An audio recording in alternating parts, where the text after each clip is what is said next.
Welcome to the tutorial series on the MT5 Toolkit by Scope Markets.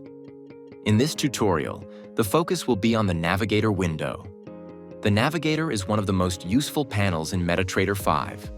It gives you quick access to your accounts, indicators, scripts, and more.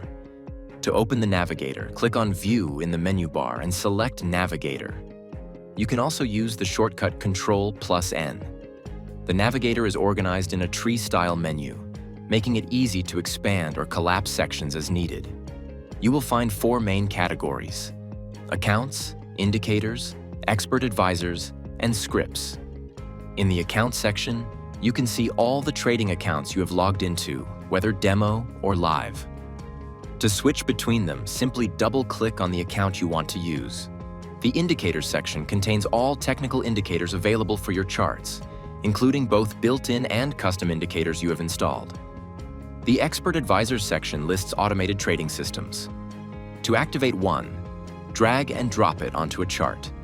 The Scripts section contains one-time actions you can run on a chart. The Services category may include additional tools or extensions you have enabled. You will also find the Market, where you can purchase custom indicators and expert advisors, as well as the VPS option for hosting. The Navigator window keeps everything in one place.